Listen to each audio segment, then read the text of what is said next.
invité politique ce matin, Emmanuel Bompard. Bonjour. Bonjour. Député des Bouches-du-Rhône, coordinateur de la France Insoumise. Énormément de sujets à voir avec vous, notamment budgétaires. Mais avant d'entrer dans le détail, on l'a appris hier, la lettre rectificative au projet de loi de financement de la sécurité sociale a finalement été entérinée lors d'un conseil des ministres spécial, présidé notamment par le président de la République depuis Bruxelles.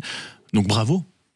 Bravo à qui? Aux socialistes. Ils ont réussi leur pari. Ah, bon, je crois pas, mais d'abord cette lettre rectificative, elle confirme d'abord un point, c'est que évidemment il ne s'agit pas, contrairement à ce qui a été dit, y compris par le Premier ministre, d'une suspension de la réforme des retraites, mais bien une proposition de décalage dans le temps, c'est-à-dire que l'âge de départ à la retraite reste à 64 ans, mais c'est une génération plus tard qui atteindrait cet âge de départ à la retraite de 64 ans. Deuxièmement, cette lettre rectificative, elle démontre que cette proposition, elle se fait en contrepartie d'une sous-indexation, c'est-à-dire d'une absence de revalorisation des pensions de retraite sur la base de l'inflation. Pour le dire autrement, ça veut dire que si une génération pourrait peut-être gagner 3 mois avant de partir à la retraite, par contre l'ensemble des retraités perdraient beaucoup de pouvoir d'achat parce que leur pension de retraite baisserait beaucoup. Et surtout, ça, on va y revenir justement. Et surtout ce décalage, et je m'arrête là, d'un an de la réforme des retraites nécessite pour pouvoir être adopté que l'ensemble du budget de la sécurité sociale soit adopté. Or, dans ce budget de la sécurité sociale, il y a des mesures qui sont tout à fait scandaleuses. Par exemple, le doublement des franchises médicales, par exemple, le fait qu'on va mettre davantage à contribution les personnes qui sont atteintes de maladies chroniques, de maladies de longue durée, de cancer. Bref, c'est un budget qui est tout à fait invotable. Et donc moi je pense que ce décalage ne verra pas le jour à la fin, vous verrez. Et on va y revenir, Emmanuel Bompard, mais pourquoi ne pas tout simplement se réjouir quand même de voir que d'un côté les socialistes aient réussi à obtenir ça, et vous demandiez la lettre rectificative il y a encore quelques jours, pourquoi aujourd'hui ne pas s'en réjouir ? Non mais moi évidemment je demandais la lettre rectificative parce que ça permettait d'inscrire dans le budget initial de la sécurité sociale la proposition de modification de la réforme des retraites qui a été annoncée par monsieur Lecornu. Mais pardon, moi je vais pas me réjouir du fait que vous allez avoir une toute petite poignée de personnes qui peut-être partiront 3 mois à 3 millions plutôt. Et demi de Français, quand même, non, c'est pas 3, ça c'est un chiffre qui est un chiffre totalement inexact. Alors c'est quoi le bon chiffre ? Le chiffre c'est avant l'élection présidentielle de 2027, il y a une génération qui est concernée, c'est la génération 1964. Cette génération, il y a à peu près, sans doute, entre 600 et 800 000 personnes qui sont dans cette génération.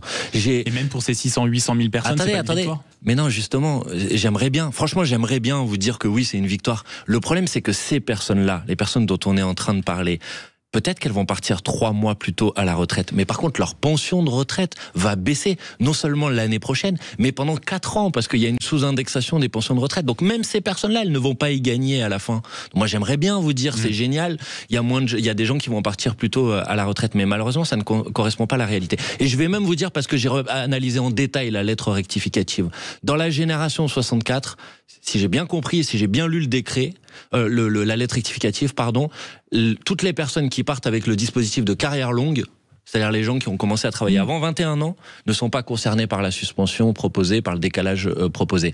C'est 20% des personnes qui partent à la retraite qui ne seraient même pas concernées dans cette génération-là. Donc vous voyez, il ne faut pas dire n'importe quoi. Enfin, c'est pas vous, mais j'entends beaucoup 3,5 millions, tout le monde va y gagner beaucoup. Non, c'est pas la réalité de ce qui a été proposé hier. Et pourtant, parce qu'on va avoir l'occasion de revenir à ce sujet des retraites qui évidemment cristallise le débat, en tout cas pour les socialistes, c'est vanté comme une victoire. Et quand on regarde actuellement ce qui se passe du côté de l'hémicycle, on a l'impression que ça s'agite beaucoup du Rassemblement national, que ça s'agite beaucoup du côté des socialistes. On a l'impression que vous regardez passer les trains. À quoi vous servez actuellement dans le débat budgétaire ? Ah non, on regarde pas passer les trains. Vous savez, il y a eu toute la semaine le débat en commission des finances. À partir de cet après-midi à 15h va commencer le débat en hémicycle sur le budget. Mais ça n'a rien donné en commission, donc recopie du gouvernement. Oui, bien sûr, dans tous les cas. Dans tous les cas. Pour le budget, en fait, ça part toujours du texte initial du gouvernement. Mais nous, on sert à quoi ? On sert à essayer d'empêcher de s'opposer à ce que dans ce budget, il y ait les mesures tout à fait inacceptables dont je vous ai parlé. Est-ce que vous savez que dans ce budget, par exemple, il est prévu un gel du barème de l'impôt sur le revenu, ce qui veut dire que vous avez 18 millions de personnes qui vont voir leur impôt sur le revenu augmenter, que vous allez avoir l'ensemble des retraités, j'en ai parlé, qui vont voir leur pension de retraite baisser, que vous allez avoir toute une série de personnes qui sont atteintes de maladies de longue durée, qui vont voir leur indemnisation baisser. Tout ça, c'est dans le budget. Donc moi, qu'est-ce que je fais ? Je m'oppose à ces mesures et j'essaye à la place d'y mettre des propositions de recettes supplémentaires. Mais précisément, si je vous pose cette question, Emmanuel Bompard, c'est que vous avez dû feuilleter le Parisien ce matin. Boris Vallaud, le chef des députés du Parti socialiste, socialiste qui disent en réalité,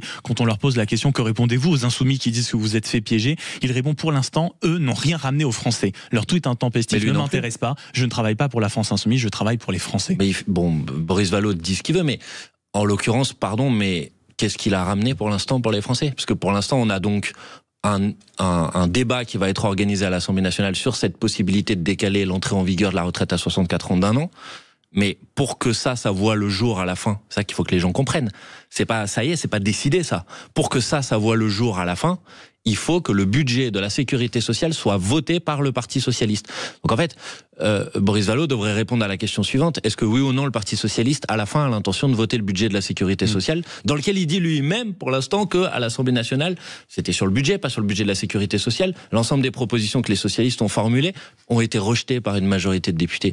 Donc vous voyez, moi évidemment je préfère obtenir des choses pour les gens tout de suite, mais par contre je veux pas leur vendre des illusions, je préfère leur dire les choses franchement. Et ça c'est ce que fait le Parti socialiste, vous dites en réalité ce qu'ils font c'est vendre des illusions en ce moment. Là en l'occurrence quand on fait croire aux gens qui vont bénéficier d'une suspension de la réforme des retraites alors que ça correspond pas à ce qui est dans le texte, oui malheureusement ça s'appelle vendre des illusions. Ben c'est pas les seuls hein. Mais là en l'occurrence c'est eux qui le font, oui. La réforme des retraites, c'est en effet au cœur des discussions. On le voit ce matin dans cette interview, Manuel Bompard. En réalité, vous le dites, pour financer cette réforme des retraites ou cette suspension, forcément, il y a un coût à payer. Les complémentaires santé qui vont augmenter, en tout cas une taxe dessus qui va augmenter, la sous-indexation des pensions par rapport à l'inflation.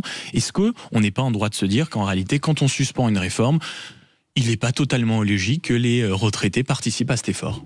Mais d'abord, quand on suspend une réforme, quand on la décale, en l'occurrence ça décale, ou même quand on l'abroge, moi je propose de l'abroger, évidemment que ça doit se traduire par un financement qui permet de prendre en charge financièrement les conséquences budgétaires de ce décalage ou de cette abrogation. Mais ensuite, il y a des choix politiques pour décider qui va en payer le prix. Et ce que choisit le gouvernement, c'est de faire reposer ce coût d'un côté sur les retraités avec la sous-indexation des pensions de retraite, de l'autre en fait sur toutes les personnes qui ont des mutuelles, parce que quand vous mettez une taxe sur les mutuelles, si vous bloquez pas les prix, ça se traduit par une augmentation. 0,5 à 2,25. Ça c'est une taxe sur les mutuelles. Mais quand vous faites ça, si vous bloquez pas les prix des mutuelles, les mutuelles elles traduisent ça dans l'augmentation du prix pour les personnes qui bénéficient des mutuelles. Bon, et il y a d'autres choix possibles. Et donc en fait ça c'est un choix gouvernemental. Mais sur la question des retraites, Manuel Bompard, et ce sera d'ailleurs notre débat plus tard dans l'émission, est-ce qu'il n'est pas normal au bout d'un moment que les retraités, quand on voit non pas leur poids mais ce qui coûte, de fait c'est 30% du salaire des actifs, un quart du total du dépense publique, c'est 14% du PIB, 413 milliards en tout, est-ce qu'en réalité il n'est pas totalement logique ou un peu logique qu'ils contribuent un tout petit peu à leur manière à cet effort? Mais ce que je vous propose peut-être c'est d'inviter sur votre plateau un retraité qui touche une pension de retraite de je sais pas 1500 € par mois. Mais on les a souvent au standard. Et c'est beaucoup plus nuancé que prévu. Certains sont prêts à faire un effort. Mais aussi. Attendez, si vous leur demandez à eux si ils vivent bien, si vous avez l'impression qu'ils vivent au-dessus des moyens, de leurs moyens, si vous avez l'impression qu'ils vivent dans l'opulence, vous avez le droit de faire cette proposition. Je ne le crois pas, je ne le pense pas. Et je pense que par contre, il y a des gens qui vivent dans l'opulence. Et je pense que c'est ces gens qui vivent dans l'opulence qu'il faut mettre davantage à contribution. Quand le patrimoine des 500 plus riches de ce pays a été multiplié par 2 depuis qu'Emmanuel Macron est arrivé au pouvoir, vous entendez bien, multiplié par 2 depuis 2017. Quand vous avez atteint l'année dernière un record historique de versement de dividendes pour les grandes entreprises du CAC 40. Là, il y a peut-être de l'argent à aller chercher. Et je trouve ça plus juste de faire reposer l'effort sur ces personnes que sur des retraités qui, ce n'est pas vrai, ne roulent pas sur l'or. Alors ensuite, qu'il y ait des retraités très riches qui, eux, puissent être mis davantage à contribution. Je n'ai pas de difficulté avec ce sujet, mais là, c'est pas de ça dont on est en train de parler. Est-ce que dans ce cas-là, c'est peut-être vers ça qu'il faut aller, c'est-à-dire vraiment une contribution plus précise des retraités les plus riches? Mais pas, je comprends pas pourquoi on ferait des retraités les plus riches, des personnes les plus riches. Et ça passe y compris les retraités. Et évidemment, y compris les retraités. Mais ça passe par exemple, c'est une proposition qui est dans notre contre-budget, par faire en sorte que l'impôt sur le revenu soit davantage progressif que ce qu'il est aujourd'hui, qu'on rajoute des tranches. Et alors, les personnes qui ont beaucoup d'argent, qui soient retraités ou autre chose, contribueront davantage. Mais par contre, les retraités qui n'ont pas beaucoup de moyens, eux ne contribueront pas davantage parce qu'ils n'auront pas les moyens de contribuer davantage. Votre contre-budget, Manuel Bompard, ça a été présenté, vous venez de l'évoquer, c'est 168 milliards de dépenses nouvelles avec 183,6 milliards de recettes. Il y a de tout, le chantier des retraites, l'âge de départ à 60 ans, l'augmentation du minimum contributif, l'indexation des retraites, un effort sur les retraites agricoles, on a des aides publiques, on a des plans de développement pour l'école, pour les transitions. Bon, on a bien compris. Est-ce que c'est un projet réaliste quand on voit la situation budgétaire de la France et quand on voit que l'agence de notation Moody's Fitch, ce soir rendra à nouveau une note qui risque d'être dégradée par rapport aux précédentes? Bon, d'abord sur les dégradations de la note, il faut faire un petit peu attention parce qu'il y a quelques semaines, il y a une agence de notation qui a dégradé la note de la France. J'ai entendu dire catastrophe. Si vous prenez le barème de cette agence de notation, c'est l'équivalent d'un 16/20, la note de la France. Donc on ne doit pas s'en inquiéter en réalité si ce soir la note est dégradée. Je sais pas, moi, quand vous rentriez de l'école et que vous aviez 16/20, vous faisiez pas trop taper sur les doigts, on vous disait plutôt que c'était une bonne note. Combien le reste de la classe avait, me disaient mes parents. Oh, oui, enfin généralement, je sais pas dans quelle classe vous étiez, mais 16/20, vous étiez plutôt dans le haut des notes. Bon bref, tout ça pour vous dire, évidemment qu'il y a un déficit qui est trop important aujourd'hui. Pourquoi ce déficit est trop important? Pas contrairement à ce que j'entends parfois, parce que les dépenses publiques auraient explosé, elles sont à peu près restées stables depuis 2017, depuis que Macron est arrivé au pouvoir. Mais parce que les recettes ont baissé. Et pourquoi les recettes ont baissé? Parce que le président de la République a fait le choix de faire des cadeaux aux plus riches, aux multinationales, et qu'à la fin, ça c'est un manque à gagner pour le budget de l'État. Donc la question, c'est la question des choix politiques qu'on fait face à cette situation. Si on fait un budget type Le Cornu, un budget qui est un budget de coupe massive dans la dépense publique, à la fin, la conséquence, c'est pas moi qui le dis, vous savez, l'OFCE, qui est un organisme indépendant, dit le budget Le Cornu, il va diminuer la croissance du pays par 2. Donc à la fin, ça veut dire plus de difficultés économiques, ça veut dire moins de consommation populaire, ça veut dire moins de recettes fiscales, et c'est un cercle vicieux qui s'aggrave. Ou alors on a une autre logique, et c'est celle que nous proposons, c'est la relance écologique et sociale. Oui, on fait rentrer davantage de recettes, on fait davantage d'investissements publics et on réactive la machine économique, évidemment. Selon vous. Autre point, parce que vous parlez du budget, on voit à quel point les discussions dans l'hémicycle vont être animées, notamment avec deux totems, peut-être la taxe Zuckman. Est-ce que, selon vous, oui, malgré le fait qu'elle ait été, certes, une fois votée à l'Assemblée, puis rejetée au Sénat, et là, rejetée à nouveau aux commissions, est-ce qu'il faut la remettre au centre des débats? Le Parti Socialiste dit oui, bien sûr, ça fait partie des débats. Est-ce que si jamais elle arrive au Parlement, vous voteriez quand même de la commun accord? Évidemment, mais vous savez, je vais vous dire, c'est pas une seule fois qu'elle a été adoptée à l'Assemblée nationale. Par exemple, l'année dernière, au moment du débat budgétaire, la taxe Zuckman, que nous, les Insoumis, nous avions proposée, avait été votée par une majorité de députés. Ensuite, elle a été reprise dans la niche du groupe écologiste, elle a été votée à nouveau. Bon, donc tout ça pour dire, il y a déjà eu une majorité de députés pour la taxe Zuckman. À l'époque, le Rassemblement national ne s'y était pas opposé.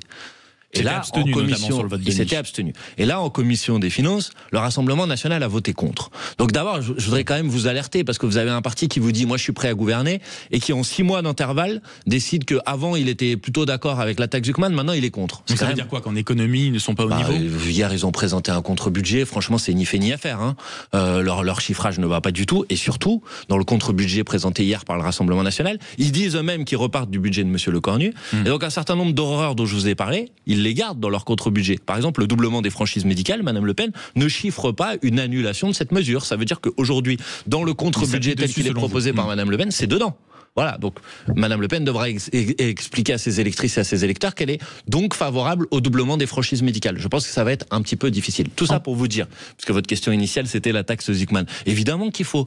Mais pourquoi? Mais parce que on a besoin. Monsieur le Français sur ce sujet, Manuel Bompard, leur faire croire que c'est une taxe qui allait résoudre tous les problèmes. On a l'impression que si on vote cette taxe, les gens vont rajeunir pratiquement sur votre taxe. Non, ils vont pas rajeunir. Non, ils vont pas rajeunir, mais évidemment c'est pas l'alpha et l'oméga de toutes les solutions. Il y a d'autres mesures qui sont nécessaires, mais ça y contribue. On parle d'une recette possible de 15 à 20 milliards d'euros. Monsieur Le Cornu nous dit... Vous savez que même que ce soit des économistes indépendants ou même le CAE, qui est le Conseil d'analyse économique proche de Matignon, dit qu'en réalité, il n'y aura pas à espérer plus de 5 milliards. Donc ça n'existe pas 15 à 20 milliards sur la taxe Zuckman. Non, c'est pas vrai. Il n'y a pas un consensus scientifique sur 5 milliards. C'est pas vrai.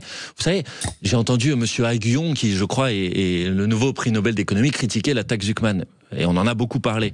Mais est-ce que vous savez qu'il y a 7 prix Nobel d'économie qui soutiennent la taxe Zuckman? Donc excusez-moi, mais dans le match des prix Nobel d'économie, puisque vous me parlez d'experts économiques, il y en a davantage qui sont pour la taxe Zuckman qui sont contre. Donc non, c'est une mesure qui est une mesure nécessaire. Pour l'instauration, on part sur les recettes. Et elle est nécessaire et elle est indispensable aujourd'hui. Et elle est juste. Enfin, écoutez, le principe de la taxe Zuckman, c'est que, est-ce que vous savez aujourd'hui en France que les 0,001% des plus riches payent moins d'impôts proportionnellement que les 0,1% des plus riches? Donc c'est face à cette situation inacceptable qu'il faut apporter une réponse. Et la taxe Zuckman, elle permet d'apporter une réponse. Ça concerne 1800 personnes. Et d'ailleurs, quand vous sondez les Français, il y en a 90% qui sont favorables à la taxe Zuckman. On leur a menti. Mais Non, on leur a pas menti. Si, on leur a pas menti. Regardez, Pourquoi pardon, vous dites ça parce que même Éric Coquerel, qui préside la commission des finances, n'avait visiblement pas compris le principe de cette taxe. Ce n'est pas vrai, il a tout à fait compris le principe. C'est parce qu'il a expliqué sur un plateau télé notamment, en disant qu'il ne savait pas ce qu'était un patrimoine professionnel. Éric Coquerel, il a proposé la taxe Zuckman il y a un an, excusez-moi, vous saviez même pas ce que c'était. Donc évidemment qu'il savait, lui, ce que c'était. Ne dites pas ça. Mais il sait juste qu'il la comprend ou pas? Mais évidemment qu'il la comprend. Vous voulez que je vous explique rapidement ce que c'est la taxe Zuckman? Si vous voulez, on le fait. Mais... non, mais tout le monde a compris, mais lui, visiblement, quand on prenait... il a compris. Ne cherchez pas une polémique. Disons la vérité. Une journaliste lui a posé une question relative à ce qu'a été un petit peu la manière avec laquelle les partisans du gouvernement voulaient s'opposer à la taxe Zuckman, c'est-à-dire faire croire que pour les entreprises de la tech, pour ce qu'on appelle les licornes, ça allait être une difficulté. Mais non, c'est pas le patrimoine professionnel que ça touche. Ça touche notamment ce qu'on appelle des holdings, dans lesquels il y a des actions qui sont placées, où vous avez des ultra riches en France qui, plutôt que de payer de l'impôt sur leurs revenus, placent leurs revenus en patrimoine dans les holdings pour échapper à l'impôt. Donc évidemment qu'il faut que ces holdings elles soient soumises à l'impôt, sinon c'est de l'évasion ou de l'optimisation fiscale et c'est inacceptable. Tout le monde se serre la ceinture, tout le monde tire la langue et il y aurait que les ultra riches qui eux n'auraient pas d'effort à faire. Franchement, on sent à quel point quand même ces questions vont être dominantes dans le débat des prochains mois, des prochaines années, y compris pour l'élection présidentielle. Et vous avez vu que vous avez une nouvelle candidate qui s'est en tout cas déclarée, Marine Tondelier. Formidable, non? Je sais pas, c'est son choix. Je crois qu'elle a l'intention d'être candidate à l'élection présidentielle. Alors, si j'ai bien compris, elle est plutôt candidate à la primaire de son parti pour être candidate peut-être à une autre primaire si elle devait exister après. J'ai l'impression que... C'est une primaire à laquelle il faut participer selon vous? Non, mais parce que, vous savez, il faut être sérieux quand on propose un programme pour être candidat à l'élection présidentielle. D'abord, on avance son programme. Et vous imaginez bien qu'il ne faut pas prendre les gens pour des imbéciles. Moi, je ne vais pas participer à une primaire avec Raphaël Glucksmann. Pourquoi? Mais parce que je suis pas d'accord avec son programme. Et que si Raphaël Glucksmann... c'est de départager les programmes. Mais non, mais précisément, le principe d'une primaire, c'est qu'à la fin, vous devez vous engager à faire campagne pour celui qui gagne. Et moi, je ne vais pas faire campagne pour monsieur Glucksmann, avec lequel j'ai beaucoup de points de désaccord. Donc, faut pas faire croire aux gens qu'on peut tous se mettre d'accord, indépendamment des programmes. Nous, on a un programme, il est clair. Vous avez parlé de mon contre-budget tout à l'heure. Et nous porterons évidemment une candidature à l'élection présidentielle porteuse de ce programme. Ça veut dire donc qu'en 2027, vous porterez le programme de Jean-Luc Mélenchon? Le programme qu'a porté Jean-Luc Mélenchon lors des dernières élections présidentielles, qu'on a porté au moment des élections législatives avec la NUPES, que toute la gauche a porté en 2022 avec la NUPES, que toute la gauche a porté en 2024 avec le nouveau Front Populaire, et nous continuons à défendre le même programme. J'ai l'impression, je trouve ça quand même extraordinaire, que vous avez aujourd'hui des gens qui ont défendu l'année dernière un programme devant les électrices et les électeurs, et qui vous disent aujourd'hui que non, c'est un autre programme qu'ils vont défendre. Pardon, moi je crois à la cohérence des points de vue. Quant au choix de notre candidat. Attendez, je vais répondre à votre question, il n'y a pas de problème. Quant au choix de notre... Oui ou non? Non, je vais pas vous répondre oui ou non, parce que je vais vous répondre tout simplement la vérité. La vérité, c'est que quant au choix de notre candidat, en temps voulu, nous prendrons notre décision sur qui est notre candidat ou notre candidate, et vous le saurez, tout simplement. Merci beaucoup, Manuel Bompard, d'avoir été avec nous ce matin sur Très Bonne Journée. Mais vous aussi, débutez des